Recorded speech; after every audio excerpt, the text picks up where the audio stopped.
Assalamualaikum warahmatullahi ta'ala wabarakatuh. Bismillahirrahmanirrahim. Alhamdulillahi rabbil alamin. Wabihi nasta'in. Wassalatu wassalamu ala rasulillah sallallahu alaihi wa alihi wa sahbihi wasallam, amma ba'.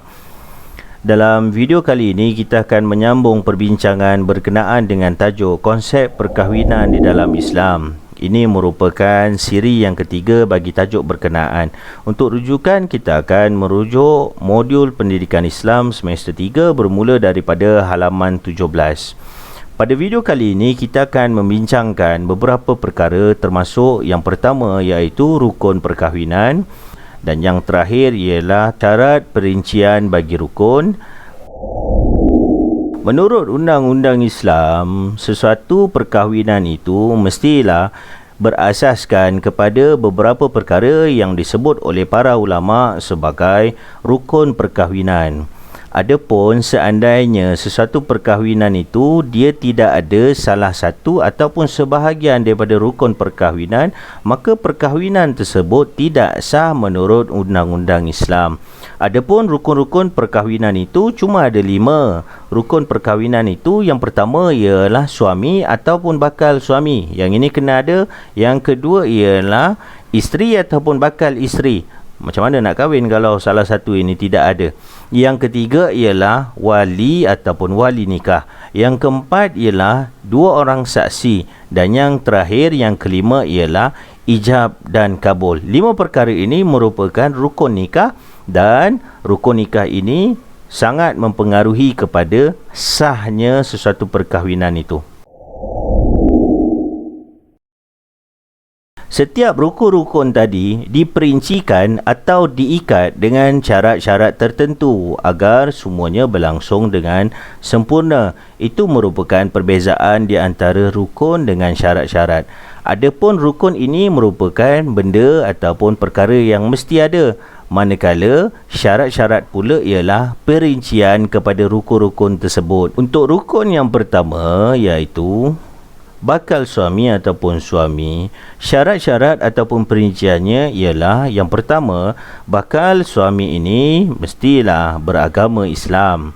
Syarat yang kedua ialah bakal suami ini mestilah seorang lelaki yang tulen. Syarat yang ketiga, bakal suami ataupun lelaki ini pada ketika itu mestilah tidak memiliki 4 orang isteri. Syarat yang berikutnya ialah lelaki tersebut tidak berada di dalam ihram haji ataupun umrah. Dan syarat yang kelima ialah lelaki ataupun bakal suami tersebut bukanlah mahram bagi isteri. Dalam perkataan lain, lelaki tersebut merupakan lelaki yang halal dikahwini oleh seorang perempuan itu. Bukan mahram sama ada daripada segi keturunan, sebagai contoh adik-beradik, tak boleh. Ataupun bukan mahram daripada segi persemendaan disebabkan oleh ikatan perkahwinan. Seperti lelaki itu merupakan anak tiri ataupun bapa tiri. Dan yang berikutnya ialah bukan mahram daripada segi susuan, bukan adik-beradik susuan dan sebagainya. Bagi rukun yang kedua iaitu bakal isteri, syarat-syaratnya ialah bakal isteri tersebut yang pertama beragama Islam ataupun seorang ahli kitab. Syarat yang kedua, wanita ataupun bakal isteri tersebut mestilah seorang wanita yang tulen. Syarat yang ketiga, wanita tersebut bukan isteri orang pada ketika itu. Syarat yang keempat, wanita tersebut bukan di dalam ihram haji ataupun umrah. Dan syarat yang kelima bagi wanita ialah wanita tersebut halal dikahwini oleh calon suami, iaitu wanita tersebut bukanlah mahram kepada calon suami, sama ada mahram daripada segi nasab ataupun keturunan, ataupun mahram daripada segi persemendaan, dan juga bukan mahram daripada segi susuan. Wali atau wali nikah ini ialah seseorang yang memiliki kuasa untuk mengahwinkan seseorang perempuan. Adapun syarat-syarat bagi wali ataupun wali nikah ini ialah yang pertama, beragama Islam. Yang kedua, wali ini mestilah seorang lelaki, tidak boleh perempuan. Syarat yang ketiga ialah baligh. Syarat yang keempat, berakal. Syarat yang kelima, tidak berada di dalam ihram haji ataupun umrah. Syarat yang keenam, tidak ditegah kuasanya daripada membelanjakan harta. Dan syarat yang terakhir ialah merdeka, iaitu bukan seorang hamba. Wali ini dikategorikan dengan dua kategori ataupun dua bahagian, iaitu yang pertamanya disebut sebagai wali nasab. Nasab ini bermaksud keturunan. Orang yang memberi izin ataupun orang yang ada kuasa untuk mengahwinkan perempuan itu merupakan seseorang yang ada keturunan yang sama dengan perempuan tersebut. Dalam wali nasab ini terbahagi pula kepada dua, iaitu yang pertamanya disebut sebagai wali mujbir dan yang kedua disebut sebagai wali bukan mujbir. Berikutnya bahagian yang kedua ialah wali hakim. Wali hakim ini dia tidak ada kena-mengena secara keturunan dengan perempuan tersebut, namun disebabkan oleh ketiadaan wali nasab ataupun gugur kelayakan wali nasab, maka berpindah kuasa untuk mengahwinkan seorang perempuan itu daripada seorang yang memiliki nasab yang sama dengan perempuan ini kepada wali hakim. Wali hakim ini adalah seorang yang dilantik oleh penguasa agama bagi sesuatu kawasan. Untuk susunan wali nikah, termasuklah di sini wali mujbir, wali bukan mujbir dan wali hakim. Susunannya adalah seperti berikut. Yang pertamanya ialah seandainya ada bapa, maka kita dahulukan bapa. Yang kedua, seandainya sudah tidak ada lagi bapa, maka kita pergi kepada bapa ataupun datuk sebelah bapa. Kedua-dua ini seperti mana yang disebutkan tadi termasuk dalam kategori ataupun bahagian wali mujbir. Yang berikutnya, seandainya kedua-dua ini tidak ada ataupun disebabkan oleh hal-hal yang lain, maka kita akan pergi kepada yang berikutnya, iaitu yang ketiga ialah saudara lelaki ataupun adik-beradik lelaki. Saudara ini maksudnya ialah adik-beradik lelaki. Adik-beradik lelaki ini mendahului dalam senarai ialah adik-beradik lelaki seibu sebapa, sama mak dan juga sama ayah. Pergi kepada yang keempat, iaitu saudara lelaki ataupun adik-beradik lelaki sebapa, sama bapa, maknya lain tetapi masih lagi layak. Yang kelima ialah anak saudara lelaki daripada saudara lelaki seibu sebapa. Yang berikutnya ialah anak saudara lelaki daripada saudara lelaki sebapa.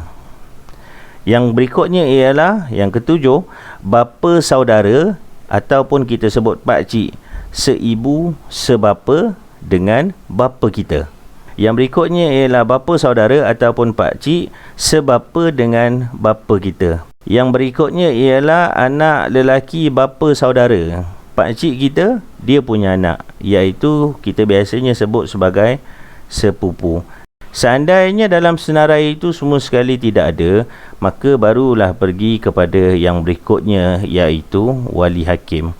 Adapun dalam senarai ini bermula daripada senarai yang ketiga sehinggalah senarai yang ke-10, itu disebut sebagai wali bukan mujbir.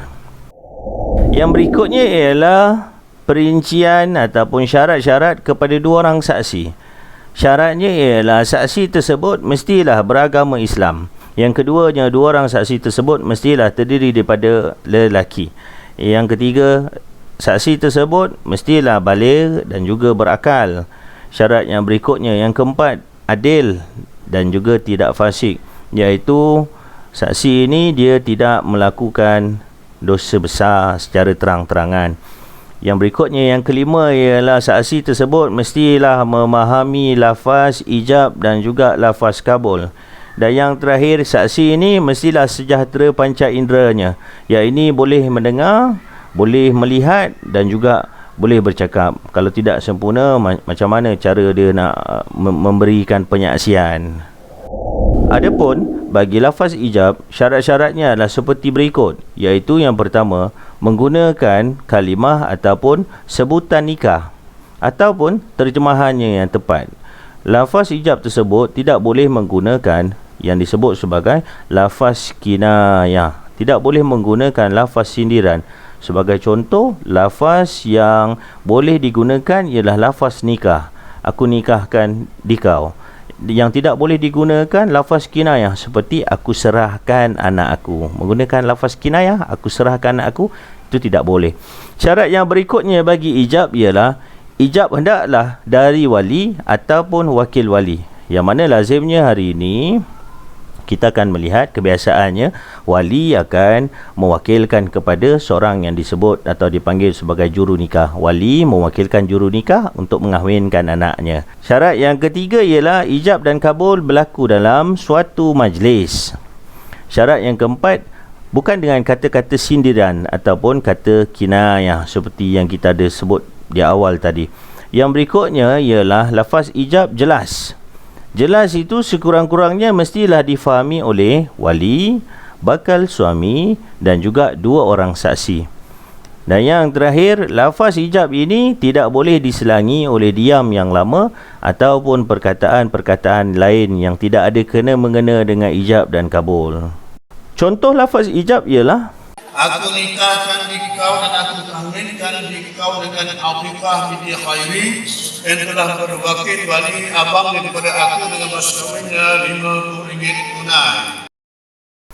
Manakala untuk lafaz kabul pula, syarat-syaratnya ialah yang pertama, tidak menyalahi lafaz ijab atau bersesuaian dengan kehendak ijab. Kalau ijab itu sebut namanya Hamidah binti Osman atau Hamidah binti Bidin ataupun nama-nama yang lain, maka hendaklah dijawab bersesuaian dengan lafaz ijab tersebut.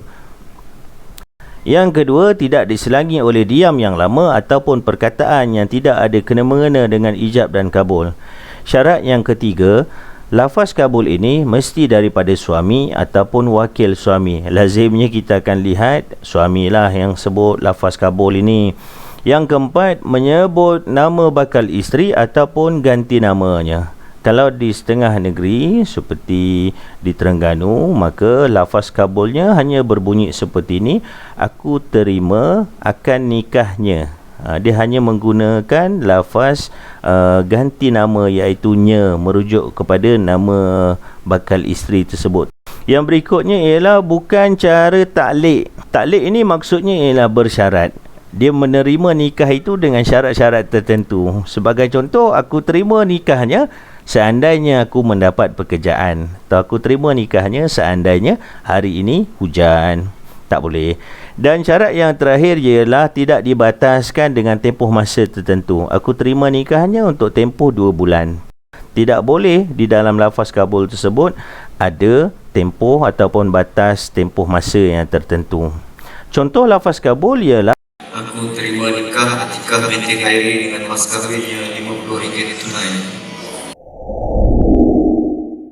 Demikianlah perbincangan untuk tajuk konsep perkahwinan di dalam Islam. Selesai untuk 3 siri ini. Seandainya ada sebarang pertanyaan, boleh lontarkan pada ruangan komen di bawah. InsyaAllah kita akan melihat dan cuba menjawab persoalan-persoalan tersebut. Kita jumpa lagi pada video-video yang akan datang. Semoga memberi manfaat. Assalamualaikum warahmatullahi taala wabarakatuh.